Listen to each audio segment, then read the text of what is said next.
Salam əzizləyicilər, xoş gördük hər birinizi. Mən Ağabəyli Saməddin. Bugün sizə miq və sertifikasiya imtahanına getmədən əvvəl mütləq bilməli olduğunuz sürət məsələ tiplərini izah edəcəm. Birinci sualımız kater məsələsinə başlayırıq. Kater 4 saat yolda, sonra isə bu gölə tökülən çayın axınına qarşı 3 saata 90 km getdi. Çayın axma sürəti 5 olarsa, kater göldə nə qədər yol getdi? Baxın, göldə 4 saat idi, bunu saxlayırıq sonluğa. Axına qarşı hərəkət edib.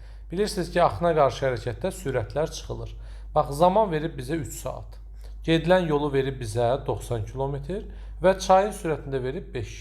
Axına qarşı hərəkətdə katerdən çayı çıxmalıyıq, zamana vurmalıyıq 3 saata və gedilən yola bərabər eləməliyik. Yəni 90-ı mən də sizin kimi 3-ə bölürəm. Doğrudur. Kater çıx 5 bərabərdir 90-ı 3-ə böləndə 30 elədir. Bəs nədən 5 çıxsam 30 eləyər? Yəni axına qarşı 30 dursa öz sürəti neçədir? 30-un üzərinə 5 gəldim, 35 elədi. Katerin öz sürəti 35-dir. Kater göldə nə qədər yol gedər? Katerin sürətin zamana vuraraq göldə gedilən yolu tapa bilərəm. 35-i vuracam 4 saata, bərabərdir 0 yazdım 2 yadda 140 km. Kater göldə D variantı 140 km yol gedə bilər. İkinci sualımız, diqqətli olaq. Aralarındakı məsafə 60 km olan iki şəhərdən qarşı-qarşı iki velosipedçi yola düşdü və 3 saatdan sonra qarşılaşdılar. Birinin sürəti 12 olarsa, digərinin sürətini tapın. Bu məsələni iki yolla həll etmək olar. Birincinin sürətinə x deyirik, digərinin sürətinə isə 12 deyirik. Qarşı-qarşıya hərəkət etdiklərinə görə sürətlər toplanılır və zamana vurulur. Bərabərdir gedilən yol. Bu qədər sadə. İstəyirsiniz vurub açın, istəyirsiniz bir-bir hesablayın. 60-ı 3-ə böləcəm, x üstəgəl 12, bərabərdir 20, x bərabərdir 20-dən 12 çıxdım, 8. Yəni, birinin sürəti 12-dir, birinin sürəti 8-dir. Və ya 3 saata 12 sürətlə nə qədər yol gedər? 3-ü vurarsınız 12-yə, 36. Bax, həmin şey burada da var, 3-ü 12-yə vurma. 60-dan 36-nı çıxarsınız. Neçə eləyər? Deməli, 24 etmiş olar. Yazdı bura 24. Və 24 kilometr yolu digəri 3 saata gedibsə, 24-ü bir daha 3-ə bölərsiniz ki, görək digərinin sürəti nə qədərdir? E variantı 8-ə bərabərdir. Əla, əjdahasız halaldır. Üçüncü sualımız. Axın ilə 3 saata 96 km yol gedən katerimiz var. Yazıram bura axın ilə zamanımız 3 saatdır, gedilən yolumuz 96-dır. Göldə 4 saat üzəcək, bunu saxlayıram axıra. Çayın sürəti isə 3-dür. Çayımız isə 3-dür. Qaza gəlmədən katerin sürətini tapmalıyam. Kater üstəgəl 3 axın ilə olduğuna görə. Vurulsun zaman t bərabərdir 96. Kater üstəgəl 3 bərabərdir 96-nı 3-ə bölürəm 32. Kater bərabərdir 32-dən 3 çıxıram 29. Katerin öz sürəti 29 imiş. Bəs 4 saat göldə üzübsə 29-u vuracam 4-ə bərabərdir 36. 6 yazdım 3 yadda 8, bu da 11. 116 kilometr. 116 kilometr göldə gedib. Amma əvvəldən də 96 kilometr olduğuna görə axı bu axın ilə də gedib. Cəmi 2 yazdım 1 yadda 212 kilometr yol getmişdir. C variantı bizim doğru cavabımızdır. Baxaq dördüncü sualımıza. Aralarındakı məsafə 640 km olan iki şəhərdən qarşı-qarşıya iki maşın yola düşdü. 10 saat sonra görüşdülər. Deməli, qarşı-qarşıya hərəkətdə bilirsiniz ki, sürətlər toplanılır. Yəni, cəmi sürətdən söhbət gedir. 640-ı 10-a bölərək bunların sürət cəminin 64 olduğunu tapıram. Sürətlərinin cəmi. 8 saat sonra görüşmək üçün 640-ı da bölürəm 8-ə görüm. 8 saat sonra görüşmək üçün bunların sürət cəmi neçə olmalıdır? 80 olmalıdır.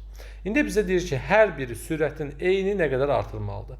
80-dən 64-ü çıxıram görüm. Əvvəlki sürət cəmi 64 idi. İndiki sürət cəmi 80 oldu. Nə qədər fərq var? 30, yox 26 vahid fərq var. Dəqiq düz çıxaq, 80 çıxılsın 64, ondan 4 çıxanda 6, 16 vahid daha doğrusu.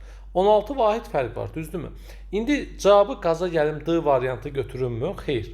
Çünki 2 maşın var və hər biri sürətini eyni qədər artırıb, cəmi 16 vahid artım baş verib.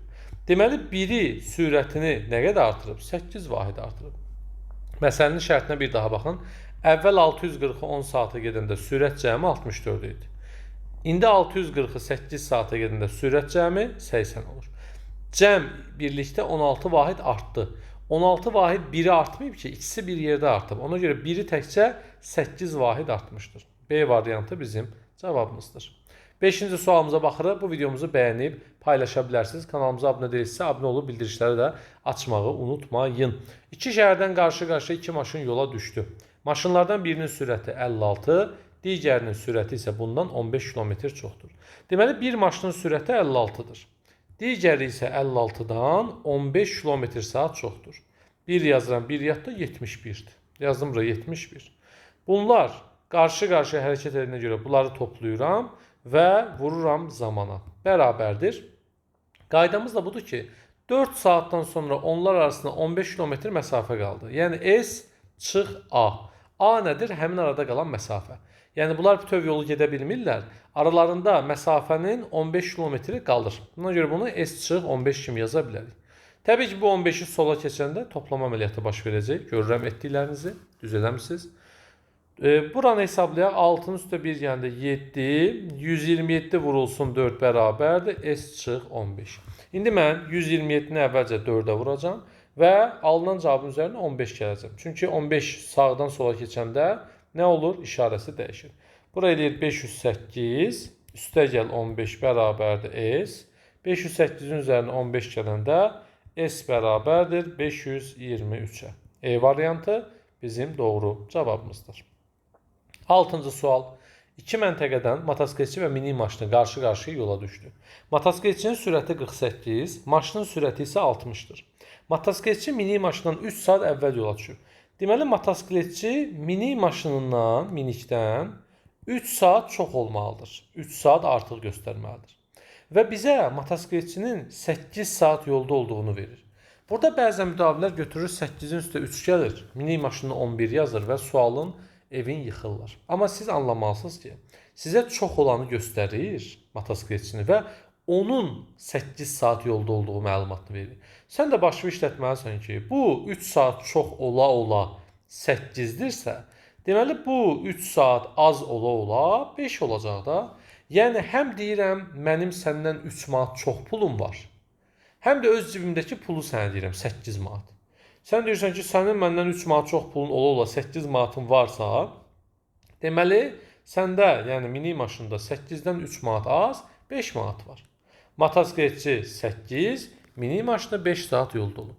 İndi motosikletçinin sürəti 48-dir. 8-i vuracam 48-ə görün bu nə qədər yol gedib. 2025-də imtahanda olmuş sual tipidir. Fesin kitabında da bu sual tipinə rast gələ bilərsiniz. 384 motosikletçi gedib, düzdür?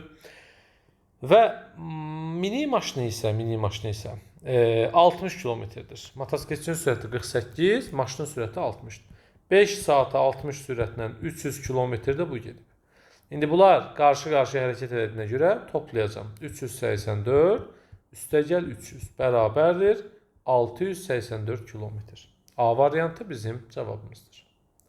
7-ci sualımız, diqqətli olun, bu sual tipinə qarşınıza çıxması ehtimal olunan sual tiplərindəndir. Bakı ilə Ağsu arasındakı məsafə 220 kilometrdir. Bakı və Ağsu. Ümumi məsafəni bizə verib 220 kilometr. Saat 7:00-da Bakıdan sürəti 30 olan avtomobil yola düşür. 10:00-a qədər bu tək yol gedir. Deməli 7-də yola düşüb. Saat 10-a qədər neçə saat yolda olub? 10-dan 7-ni çıxıram, 3 saat yolda olub. Hansı sürətlə? 30 sürətlə. Deməli, buradan bura qədər 3 saat ərzində 30 sürətlə 90 kilometr yolu tək gəlib.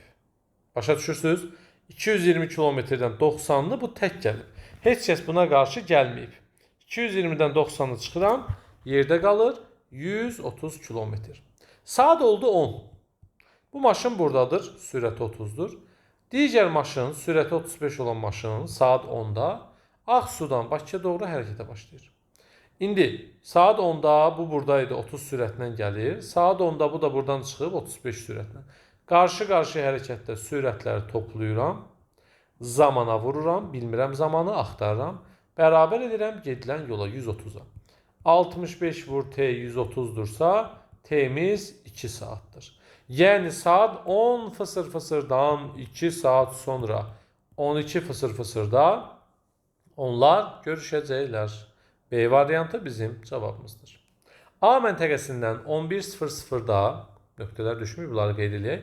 11:00-da piyada yola düşdükdən sonra 15:00-da velosipedçi əks istiqamət hərəkət edərsə 18-də onlar arasında məsafə 52-dir. Bax, A məntəqəsi var bir dənə.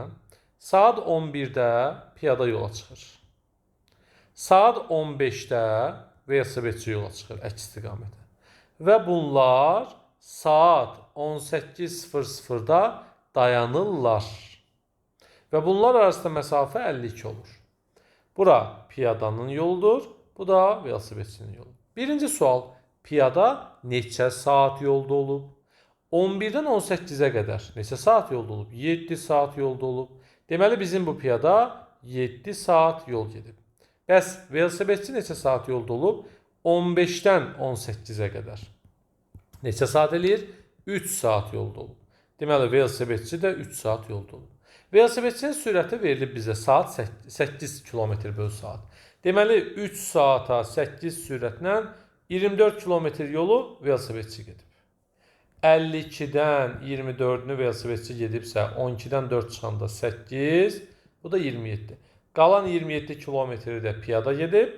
Hansı saata? 7 saata. Neçə saata? 7 saata. 28 kilometr yol gedib 7 saata. 28 7-yə bölürəm. Bunun sürəti 4 km/saat imiş. C variantı bizim doğru cavabımızdır. 9-cu suala keçirib bir daha xatırladıram. Bu suallara əgər işləyə bilirsinizsə, inşallah imtahanda da sürət məsələlərindən problem yaşamayacaqsınız. Açıb əvvəlki ilin imtahan suallarında YouTube-dan 2025, 24, 23, 22, bir 23-cü ildə bəzi suallarda çətinliklər vardı, razılaşırıq. Amma 23-cü ildən başqa digər bütün illərdə imtahanda, yəni olan sürət məsələsi olsun, istər digər məsələlər olsun, normal yazıla biləcək tipdə olub. İnşallah sizin də elinizdə o formada olacaq. Aralarındakı məsafə 40 kilometrdir. Deməli, bunlar arasında məsafə var. Nə qədərdir? 40 kilometrdir. Əks istiqamətə 2 atlı yola düşür. Biri sağa getdi, biri sola getdi. 5 saat sonra onlar arasında məsafə 290 kilometr oldu. Atlıların birinin sürəti o birindən 6 km/saat çoxdur. Və birinin sürəti x-dir. Digəri x-6-dır. Sürətlər toplanılır çünki əks istiqamətli hərəkətdir. Vururam zamana çünki 5 saat hərəkət edirlər. Bərabərdir. Ümumi yol 290-dır. Amma 290-dan 40 kilometri gedilməyib. Onu çıxıram. Qutardı.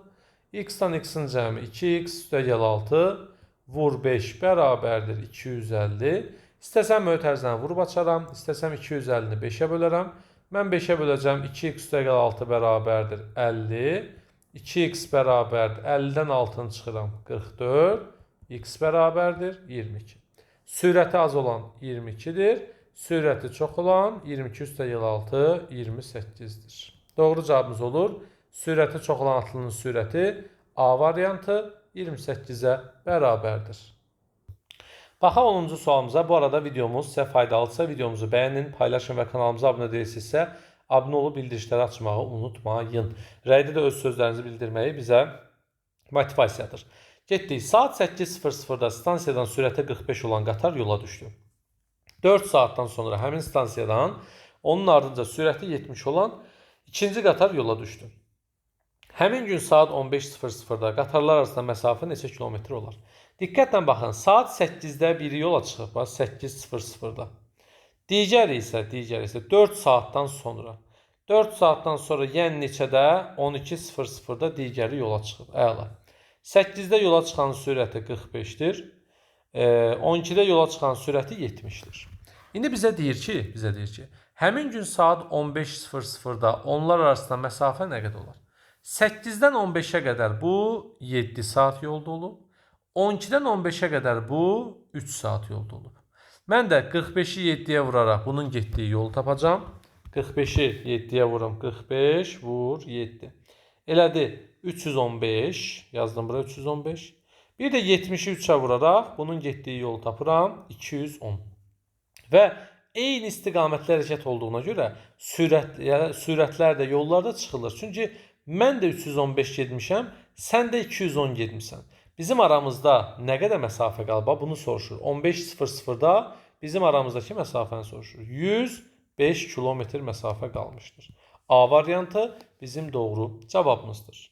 İmtahanda da sürət məsələsindən qorxmayın, ürəkli olun, çətin deyil. Siz hər şeyi bilirsiniz, öyrənmisiniz. Bircə qaza gəlmədən doğru cavabı orada yazsaz, istədiyiniz nəticəyə çatmış olacaqsınız.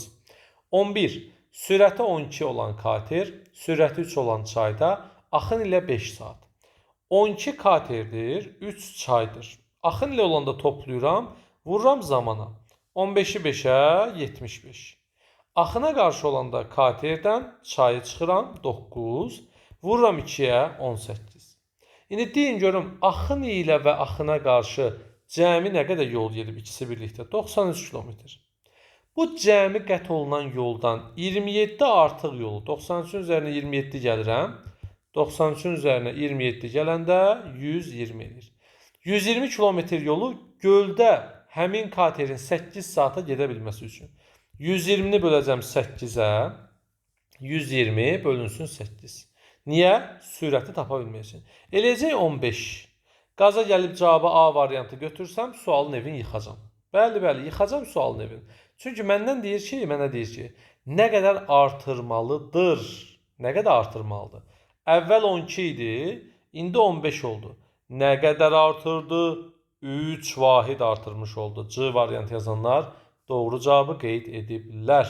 Əhsən sizə şık gürültülü alqışladıq. 12. A və B məntəqələri arasında 90 km məsafəli turist çayın axını ilə motorlu qayıqda səyahətə çıxır. Yolun 5də 3-ünü getdikdən sonra 90 kilometrin 5də 3-ü nə qədərdir? Əvvəlcə bunu tapacağam. 90-ı bölürəm 5-ə, vururam 3-ə.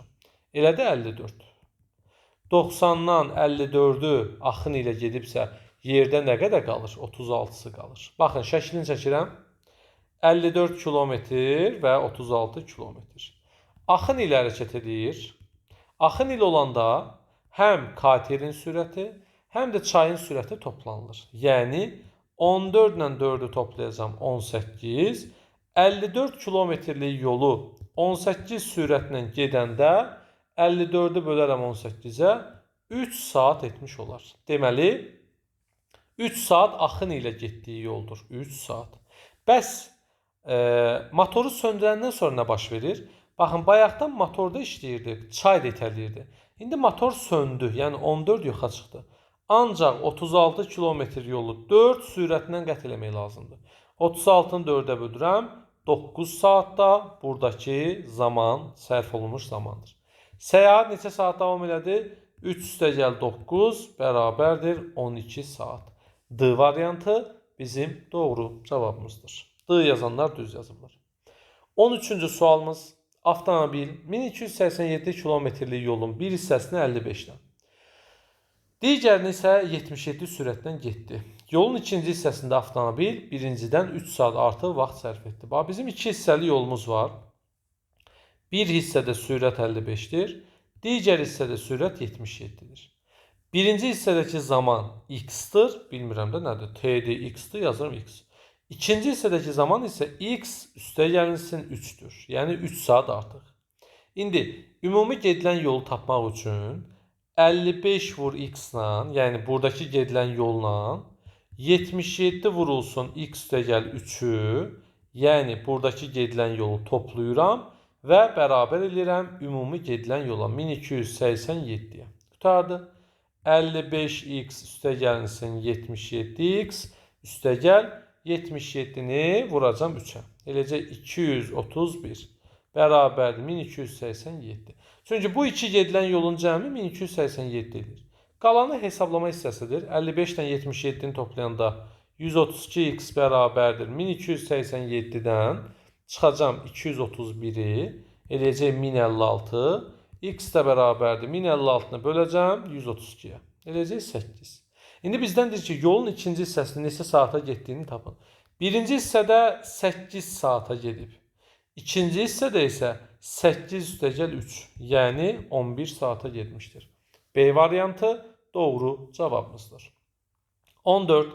Fərid evdən işə 5 sürəti ilə, işdən 4 metr bölü saniyə sürətlə qayıtdı. Deməli, evdən işə gedəndə 5-dən gedib, qaydanda 4-lə qayıdıb. 5-dən gedib, 4-lə qayıdıb. Fərid qayıtmağa 75 saniyə çox vaxt sərf edib. Deməli, gedəndəki zaman x-dırsa, gələndəki zaman x-üstəgəl 75-dir. İndi mən 5-i x-a vursam, getdiyi yol tapacağam. 4-ü x-üstəgəl 75-ə vursam, gəldiyi yol tapacağam. Çünki gedilən yolu tapmaq üçün sürəti zamana vurmaq lazımdır. 5-i x-a vurdum, getdiyi yol. 4-ü x-üstəgəl 75-ə vurdum, gəldiyi yol. Eyni yol olduğuna görə bir-birinə bərabərləşdirirəm. Qalan hissədə yenə hesablama işə düşür. 5x bərabərdir 4x üstəgəl 4-ü 75-ə vuranda 300, x bərabərdir 300-ə. İndi bizə deyir ki, ev ilə iş arasındakı məsafə nə qədərdir? X-in qiyməti 300-dürsə, ya bu yuxarını, ya da aşağını ikisindən birini hesablasam cavabı taparam. 5-i vuracam 300-ə. Qutardı. 1500. D variantı bizim doğru cavabımızdır. D yazanlar düz yazıblar. Müəllim, aşağıda yerinə qoysaq olardımı? Bəli. 375-i vurun 4-ə yenə eyni cavabı almış olacaqsınız. D variantı bizim cavabımızdır. 15-ci sualımız, diqqətli olun. 14-dən sonra 15-ci sualımız gəldi. Bu sualı xahişim odur ki, birinci bir saxlayın videonu. Rəy bölməsinə doğru cavabınızı qeyd edin. Sonra bir yerdə bu sualın həllinə baxaq. Ümid edirəm dediyimi elədiniz və öz əjdahalığınızı sübut elədiniz. Xahişim odur ki, rəydə də öz sözlərinizi bildirməyi unutmayın. Sizin də rəyləriniz bizlər üçün motivasiyadır. Bilirəm, imtahana az qalıb deyə biraz gərginliyi, həyəcan ola bilər, amma istədiyiniz nəticəyə çatandan sonra bu günləri heç xatırlamayacaqsınız. Motosikletçi 2 saat getdikdən sonra sürətini 10 km/s artırdı. Deməli, motosikletçinin öz sürəti nə qədərdir bilmirəm hələ ki, x-dır. 2 saat bu sürətlə gedib, yəni 2 vur x qədər yol gedib. Sonra sürətini 10 vahid artırıb. Yəni sürəti olub x üstəgəl 10. Və o 5 saata 170 km yol getmişdirsə. Yəni bu adam cəmi 5 saat yolda olub. Bunun 2 saatını x sürətinə gedib. 5-dən ikisini gedibsə nə qədər qalıb? 3 saatı qalıb. Qalan 3 saatını isə x üstəgəl 10 sürətlə getmişdir. Və bu iki yola cəmi 170 km məsafə qət olunmuşdur. Mən də bunları topladım, 170-ə bərabərlədim. 2x üstəgəl 3x üstəgəl 30 bərabərdir 170. 5x bərabərdir 170-dən 30 çıxıram 140. X bərabərdir 14-ün içərisindən 5, 2, 40-ın içərisindən 8, 28. Əvvəlki sürətini tapın, D variantı 28-ə bərabərdir. Belə əjdahalarımız, əgər siz də bizim ödənişli, ödənişsiz dərslərimizə qoşulmaq istəyirsinizsə, 055 527 2599 WhatsApp nömrəsini yaza bilərsiniz. Bugün işlətdiyim sürət məsələlərini əgər hamısını anlayıb özünüz rahatlığına yaza bilirsinizsə, inşallah imtahandakı MİQ və sertifikasiya ibtidai imtahandakı sürət məsələsini də rahatlıqla yaza biləcəksiniz. Belə əjdahalarımız, sağ olun, növbəti canlı dərsdə görüşərik. Hələlik.